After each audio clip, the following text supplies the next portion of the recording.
Okay, welcome to the first lesson of Module 6, Linear Functions. This lesson is titled Modeling Linear Relationships, and it's going to kind of seem like just an extension of what we've been doing. So a lot of this may not seem very new, but it's going to give us more practice with different contexts for linear functions and give us practice with tables of values, plotting points, graphing those points, and seeing the line that models that relationship. So let's get going. Let's look at example 1 called logging on. And I'm going to read it. Lenore has just purchased a tablet computer and she is considering purchasing an internet access plan so that she can connect to the internet wirelessly from virtually anywhere in the world. One company offers an internet access plan so that when a person connects to the company's wireless network, the person is charged a fixed access fee for connecting, plus an amount for the number of minutes connected based upon a constant usage rate in dollars per minute. Lenore is considering using this company's plan, but the company's advertisement does not state how much the fixed access fee for connecting is, nor does it state the usage rate.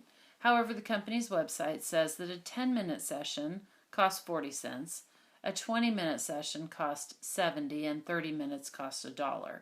Lenore decides that she will use these pieces of information to determine both the fixed access fee for connecting and the usage rate. Okay, so in this example, the two quantities that we're relating are the number of minutes of access and then the total cost of the session. And so we can see that total session cost is a function of the number of minutes. So we're going to use X for time, for number of minutes, and we'll use the y-axis for the total cost. Okay, so this table here shows us the information that she has been given. So it says Lenore makes a table of this information and a graph where number of minutes is represented by the horizontal axis and total session cost is represented by the vertical axis. We're to plot the three given points on the graph. These points appear to lie on a line. What information about the access plan suggests that the correct model is indeed a linear relationship? Okay, so we will want to check some things to answer this question here. What information about the access plan suggests that a correct model is a linear relationship?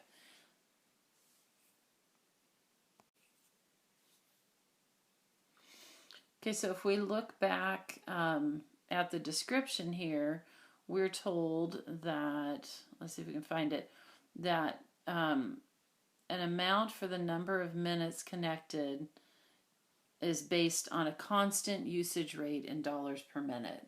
So we're told it's constant, and we can also check it.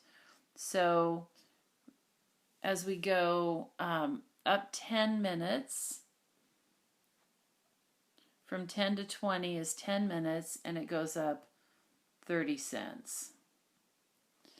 And from 20 to 30 is another 10 minutes, and it goes up another 30 cents.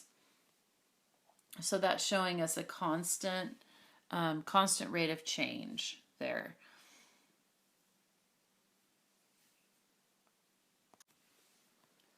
Okay, so if you haven't already, we'll go ahead and put on the points that we have. So 10 minutes is 40 cents. 20 minutes is 70.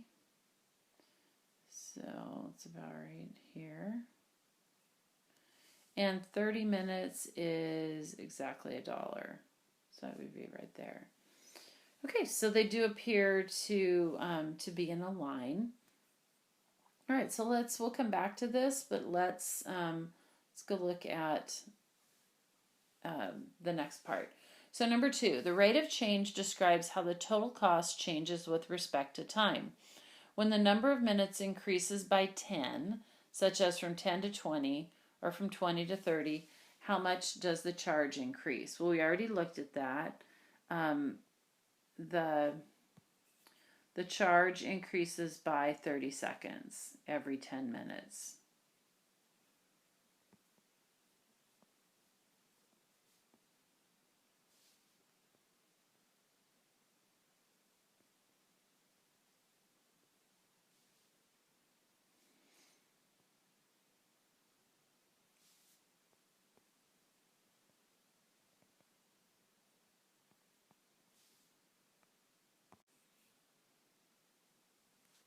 Okay, so let's look at 2B now. Another way to say this would be the usage charge per 10 minutes of use. Use that information to determine the increase in cost based on only 1 minute of additional charge. In other words, find the usage charge per minute of use. Well, if we've got 30 cents or $0.30, 30 cents in 10 minutes, then if we just divide, we can see that it's going to be 3 cents, or 3 cents per minute. Okay, or so this is kind of 3 over 1. 3 cents per 1 minute. Okay. And remember that we can only do that because it's a constant usage rate. And the other thing we need to assume here is that they will bill in 1 minute increments. Some plans like this would only bill in, maybe 10-minute increments. But this would be the cost per minute if they bill in 1 minute increments. Okay, so 3A says the company's pricing plan states that the usage rate is constant for any number of minutes connected to the internet. In other words, the increase in cost for 10 more minutes of use will be the same whether you increase from 20 to 30, 30 to 40, etc. Using this information, determine the total cost for 40 minutes, 50, 60 minutes of use. Record those values in the table and plot the corresponding points on the graph for exercise 1. So we're going to come back here. So every 10 minutes, it's going to be another 30 cents. This would be $1.60, and this would be $1.90. And we can also plot those points. So we've got $1.30. Whoops. There we go. For 50 minutes is $1.60. Right up there, and for 60 minutes would be $1.90, just shy of 2, right there. Okay, so those are all coming together as a single line. Okay, now we're going to go back to the exercise we were working on. Using the table and graph in exercise 1, compute the hypothetical cost for 0 minutes of use. What does that value represent in the context of the values that Lenore is trying to figure out? So let's go back here. So we want to work backwards now to for 0 minutes and find out what the total session cost. Well, each additional 10 minutes is 30 cents. So that must mean that this initial cost here was, whoops, got the wrong tool here, was 10 cents. So the cost for 0 minutes is 10 cents. So let's see what that means here. Okay, so this exercise, I'm looking at number 4 now. It talks about the hypothetical cost for 0 minutes of use. So I guess what they're trying to say is that you won't have 0 minutes of use. You're always going to have more. But there's going to be this 10-cent starting place where everybody starts out and adds on from there. So that would be what it says, what does the value represent in the context of values Lenore is trying to figure out. So it's that initial cost, the initial cost of 0 minutes. Okay, and that's a term that we're going to be using over the next few lessons, or this entire module really. So we're going to call that initial value. So it's kind of the starting point, initial value. Okay, so number 5 asks us to draw a line through the points representing 0 to 60 minutes of use under this company's plan. The slope of this line is equal to the rate of change, which in this case is the usage rate. Okay, and then we're going to come back and we're going to write a function to model the relationship. Okay, so here's our data, and I'm going to try to fit a graph aligned to this graph, right? Something like that. If I had a little more accuracy, I could get them all on there, but that looks about right. So, and it also shows that it doesn't go through 0, 0. There is this initial value of the function right there. All right, so let's see if we can write the rule for this function. So remember that x is the number of minutes.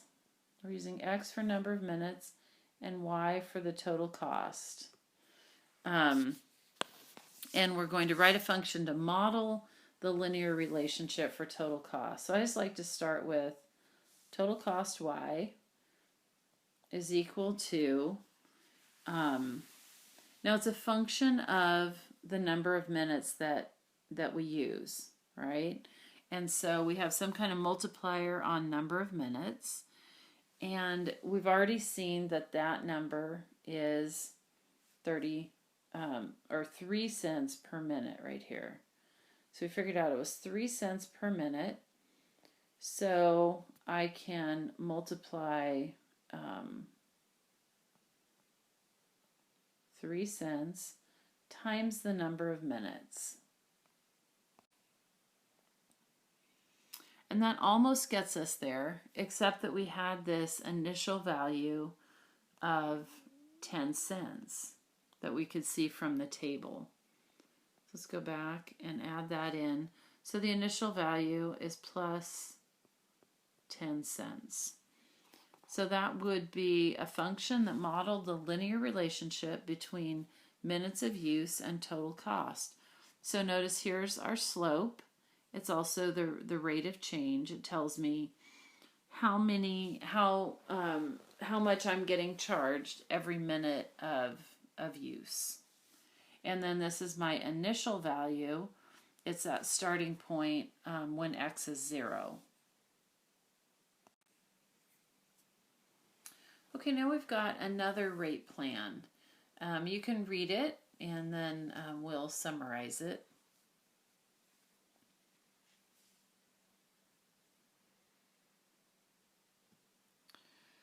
Okay, so this one is presented a little differently from the first one. This one, they're actually giving us the equation rather than just giving us some examples of costs. So just looking at these, can you tell which one's a better deal? Which one would you go with? Is there a time when one's a better deal than the other? And so on.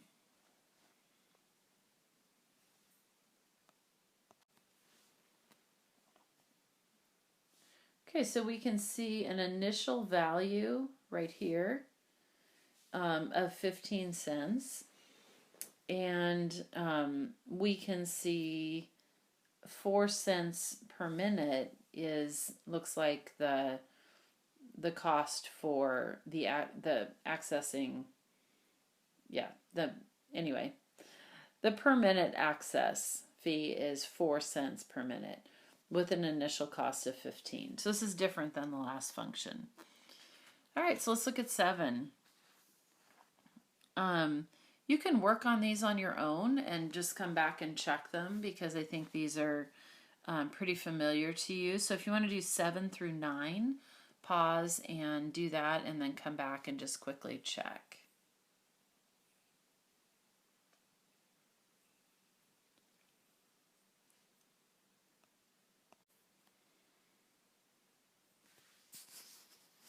Okay, so for exercise 7, we're asked to let X represent the number of minutes and Y represent the total cost. And we're supposed to construct a linear function that models that total session cost. So if X is the number of minutes, that's going to go right here. And Y is the total cost, that's going to go right there. And nothing else really has to change a whole lot. So what we have is the total session cost, Y, is equal to, and I'm going to turn those terms around right here. That's the initial value, and then this is the computation of the cost for the minutes that I use. So I'm just going to turn it around. So this would be 4 cents times the number of minutes, which is X. X is our number of minutes. And then plus the initial value of 15 cents. Okay, so we're asked to use the linear function that we constructed in exercise 7 to determine the total session cost for the sessions of 10, 20, 30, 40, 50, and 60 minutes. Okay, so for 0 minutes, if we let X be 0, then the total session cost is 15 cents. And then so on. For 10 minutes, it's going to go up by 4 cents every minute or 40 cents every 10 minutes. So my next total cost is 55 cents, and so on. Okay, so there's the table filled in. The bottom one ran off the bottom, so I can't get to it. But it would be $2.55 for 60 minutes.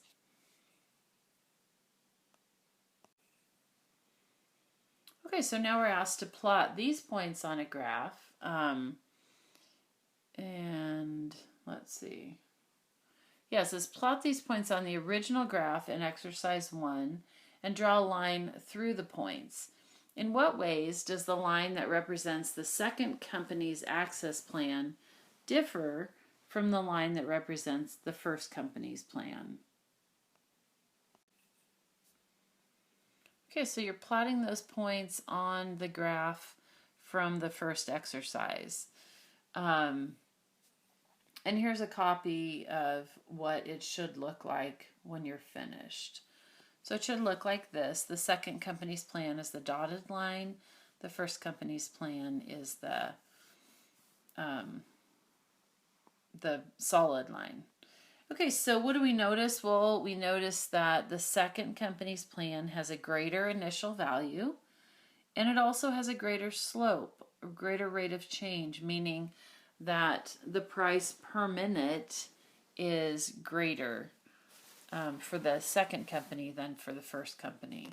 So a question we could ask ourselves looking at this graph is there a time that I would choose the second company's plan? And the answer to that would be not if price is the only factor, right? There might be other factors that you would want to choose the second company, but if price is the only consideration, then definitely the first company is lower all the way across the board. Not just at some locations, but at every number of minutes. If I go up to the lines, I'm going further to get to the second company's plan. Okay?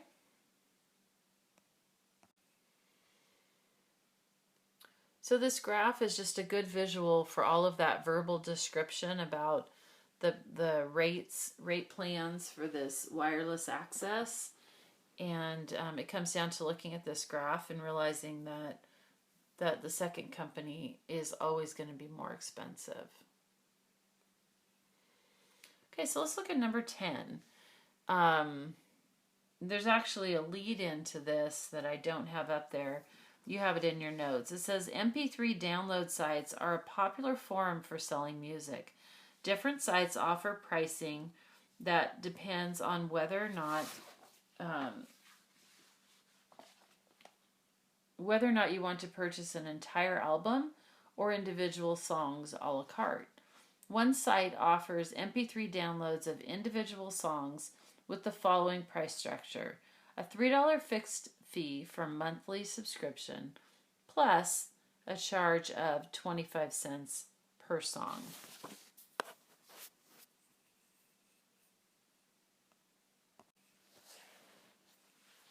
All right, so if we use X for the number of songs downloaded and Y for the total monthly cost, construct a linear function to model the relationship between the number of songs downloaded and the total monthly cost.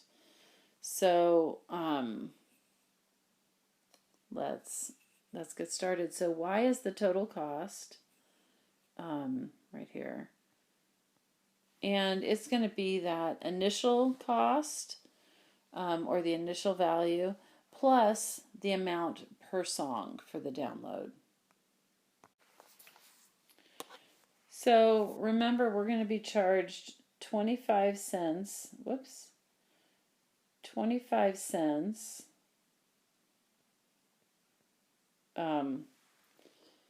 per song. 25 cents per, song. Okay, 25 cents per song plus the $3 fixed access. So our cost comes from two things. It comes from the number of songs we download. So, and I'm going to take 25 cents and multiply it by the number of songs downloaded.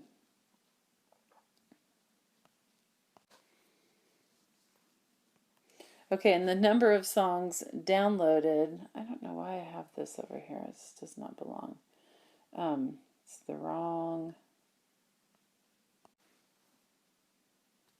Okay, sorry, I think I got it now. So the total cost, Y, is going to be 25 cents times the number of songs I download. And X is the number of songs that I download. Y is the monthly cost. But then I have to add on this initial value. So it's plus $3 of initial cost. All right, so now we're asked to construct a table to record the total monthly cost in dollars for MP3 downloads for 10 songs, 20, and so on, up to 100 songs. Okay, so you're going to use this rule here, the example that we're working with right here, and you're going to find 10, 20, 30, 40, and so on. After we're done with that, we're going to plot the 10 data points in a table on the coordinate plane, where X is the number of songs and Y is the total monthly cost. Okay, so go ahead and pause the video if you haven't already and fill in that table. Maybe I should get you started. So if X is 0 minutes, 0 times 0.25 is 0, and Y would equal 3.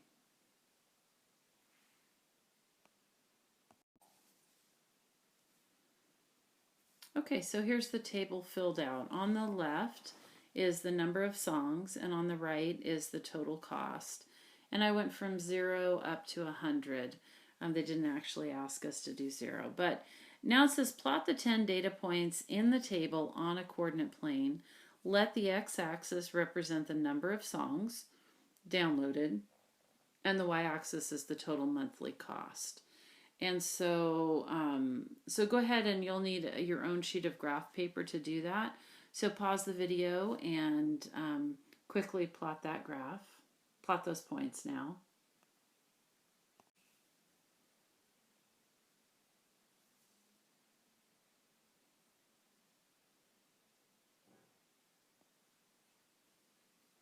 Okay, so here are the points plotted. So we've got number of songs plotted against the total cost. So it's a linear function going up at 25 cents per song, which ends up being $2.50 for every 10 songs that it goes up. And so there's the points there. And remember that if we continue this down, we can see where our initial value is here at $3. So even if we didn't buy any songs in that month, we would pay $3 just for the privilege of downloading songs.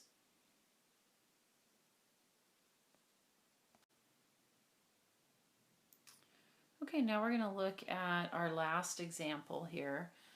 And it says that, so we're going to read through it and then talk about the similarities and differences.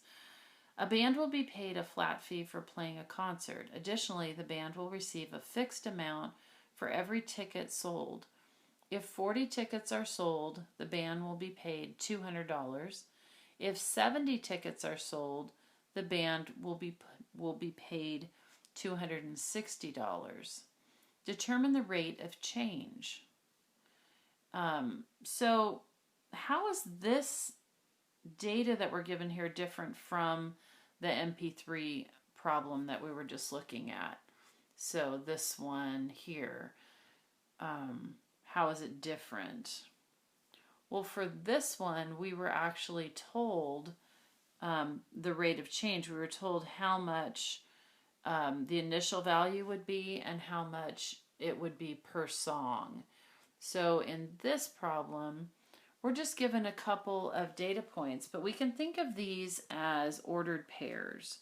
So we could think of this as 40 tickets will have a total cost of $200, and 70 tickets, remember X is the number of tickets, so it's going to be the first coordinate. 70 tickets is going to cost me $260.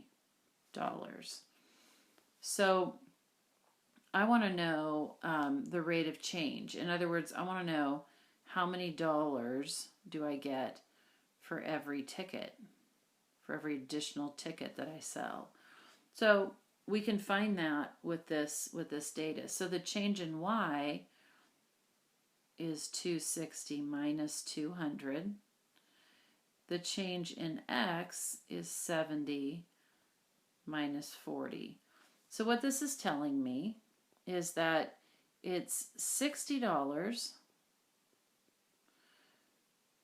for an additional 30 tickets. So what that is $2, 60 divided by 30, $2 per ticket, or $2 for one ticket. And that would be the rate of change. The rate of change would be $2 for every ticket. Okay, so let's look at 14. Let X represent the number of tickets sold and Y represent the amount the band will be paid. Construct a linear function to represent the relationship between the number of tickets sold and the amount the band will be paid. So Y is going to be the payment to the band, total payment, and X is the number of tickets. And so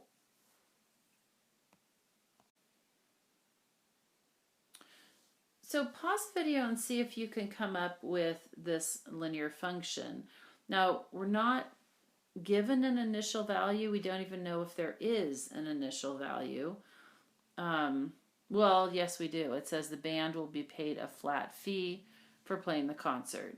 Sorry, and then they'll be given a fixed amount for every ticket sold. Okay, so there is a flat fee, but we're not told what that is. So we need to do some math to figure that out. So pause the video and work on that. And if you need help, you can come back and I will explain it.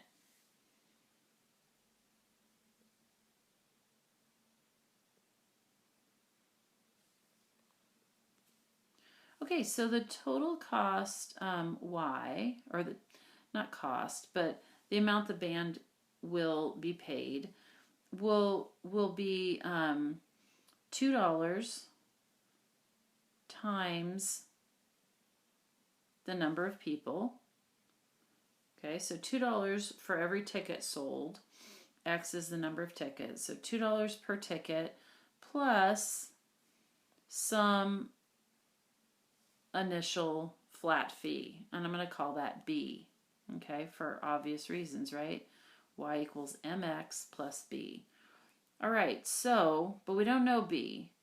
But we do have one, we have two data points for this. So I'm going to use this one.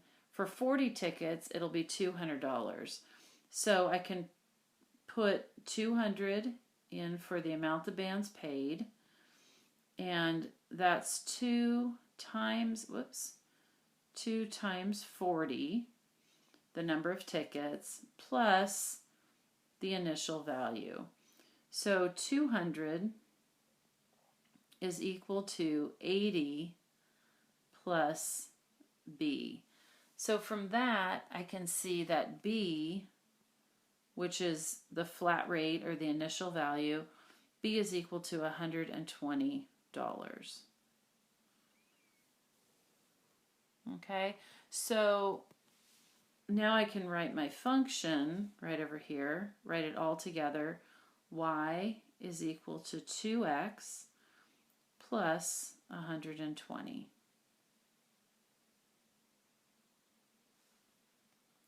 And that'll be the function.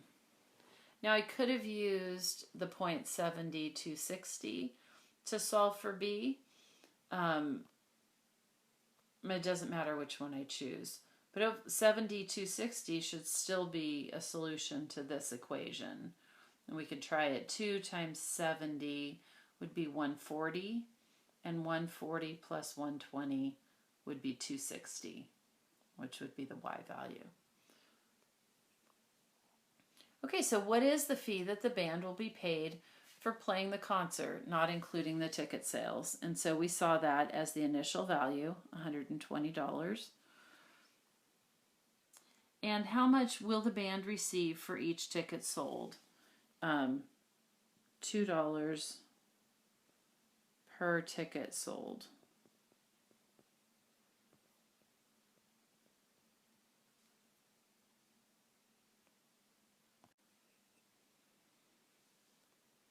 Okay, so the lesson summary can be found on the same page as your problem set. And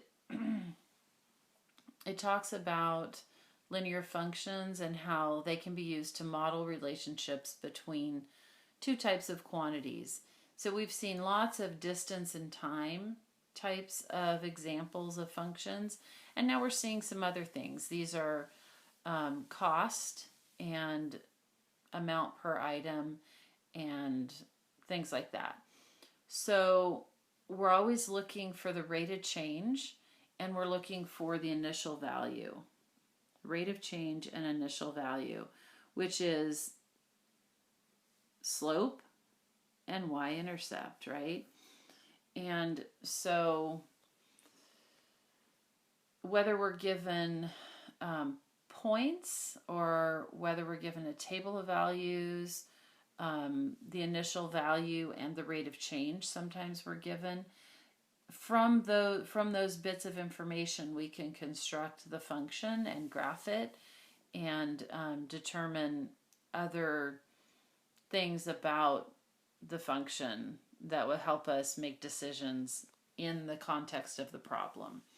Okay, so good luck with the problem set. It's going to have some problems that are pretty similar to the ones we did here.